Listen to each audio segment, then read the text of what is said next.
अलीकडच्या काळात निर्भीडपणे प्रश्न विचारायचे धाडस कमी होत असून अनेक महत्त्वाचे विषय दुर्लक्षित राहत आहेत. सध्या कृत्रिम बुद्धिमत्ता AI आधारित पत्रकारितेच्या वाढत्या प्रभावामुळे निर्भीड वस्तुनिष्ठ पत्रकारिता जपणे ही खरी कसोटी आहे, असे सांगत कैलासवासी अविनाश कुलकर्णी हे अभ्यासू, मितभाषी आणि तत्वनिष्ठ पत्रकार होते, असे प्रतिपादन मनोरमा परिवाराचे सर्वेसर्वा ज्येष्ठ साहित्यिक श्रीकांत मोरे यांनी काढले. सोमवारी सोलापूर श्रमिक पत्रकार संघाच्या सभागृहामध्ये ज्येष्ठ पत्रकार कैलासवासी अविनाश व्यंकटेश कुलकर्णी यांच्या स्मृतिप्रित्यर्थ दिला जाणारा आदर्श पत्रकार पुरस्कार दैनिक लोकमतचे मुख्य उपसंपादक रवींद्र देशमुख यांना मोरे यांच्या हस्ते प्रदान करण्यात आला. त्याप्रसंगी ते बोलत होते. याप्रसंगी दैनिक स्वराज्याचे संपादक राकेश टोळे, कुलकर्णी यांच्या पत्नी नीता कुलकर्णी आदी उपस्थित होते. यावेळी रोख रक्कम, सन्मानपत्र, शाल व पुष्पगुच्छ असं या पुरस्काराचे स्वरूप होते.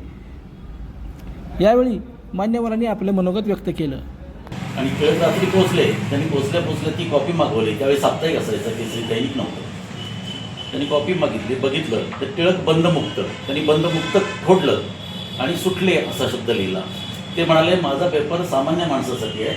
बंदमुक्त शब्द हा सर्वांना कळणार नाही, सुटले हा शब्द सगळ्यांना कळेल. तर सोप्या भाषेत लोकांना समजावून सांगणं याला पत्रकारिता म्हणतात. आणि पत्रकारितेला आरसा असंही म्हणतात, दर्पण असं का म्हणतात? कारण ते प्रतिबिंब दाखवतं. तुम्ही आहात तेवढा सुंदर दाखवणार, तो तुम्हाला एनहान्स करून नाही दाखवू शकत. AI नाही आहे. तर वृत्तपत्रांनी तीच भूमिका पार पडली पाहिजे. जे घडलंय जसं घडलंय तसं दिलं पाहिजे. तुम्हाला कॉमेंट करायचे असतील त्यासाठी आगरलेख आहे. पण आता सगळीच पत्रकारिता बदलली. पण अविनाशजींनी अखेरपर्यंत व्रतस्थ पत्रकारिता जपली आणि त्यांच्या नावाचा पुरस्कार रवींद्रजी तुम्हाला मिळतो. तुमची जबाबदारी आजपासून आणखीन वाढली, लक्षात ठेवा. तुम्ही खूप चांगलं काम करताय, पण अविनाशजींच्या नावाचा पुरस्कार मिळणं यात इतका मोठा गौरव आहे आपल्या पत्रकारितेचा. आणि आपल्या भविष्यातल्या पत्रकारिता करतानाही आपल्याला हे नक्की जपलं पाहिजे की मी अविनाश कुलकर्णी या नावाने पुरस्कार स्वीकारलाय आणि मला त्याची जाणीव ही अखेरपर्यंत ठेवली पाहिजे. आणि आपण ती ठेवायला माझा विश्वास वाटतो. अविनाशजींचे अनेक मित्र इथं उपस्थित आहेत.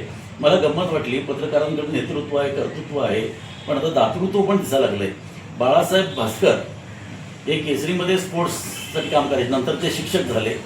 आज एका संस्थेचे ते भक्कम आधारस्तंभ आहेत. त्यांना अशी इच्छा व्हावी आतून की मी अविनाशजींच्या नावाने एखादा पुरस्कार सुरू करावा आणि त्यासाठी काही रक्कम द्यावी.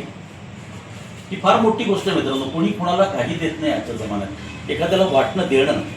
आणि दुसरं आमचं रवींद्र, त्याला वाटलं 5,000 रुपये मिळाले ते आपण घरी न्यावेत, नाही, त्यांनी ते दान करून टाकले. हे दातृत्व वाटतं ना, ही खूप चांगली सकारात्मक बाब आहे. आणि मला वाटतं की पत्रकारितेच्या दृष्टीनं हा गौरवास्पद इतिहास यापुढच्या काळात लिहिला जावा. प्रत्येकाने समाजाप्रती आपण काय द्यायला लागतो. तुम्ही बातम्या लिहा, पण बातम्या लिहिताना आपण स्वतः काय करू शकतो समाजासाठी याचीही जाणीव ठेवा. मला वाटतं ही जाणीव जर प्रत्येकानं ठेवली तर ती अविनाशजींना उत्तम श्रद्धांजली ठरेल. पुन्हा एकदा श्रमिक पत्रकार संघाचे आभार मानतो. अविनाशजींचा कार्यक्रम पुढच्या वर्षीपासून आपण मोठ्या प्रमाणात करू पाहत आहे. त्यासाठी त्या प्रकारची मदत लागेल, त्या प्रकारची मदत करण्यासाठी एक राकेश टोळे म्हणून मी तुमच्या पाठीशी आहे. तेवढा ठाम शब्द देतो. आपण कधी हक्काने सांगा, त्यासाठी जे काही लागेल ती व्यवस्था करण्याचं काम माझ्याकडे आहे.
चॅनलला लाईक करा, कमेंट करा आणि हो सबस्क्राईब करायला विसरू नका.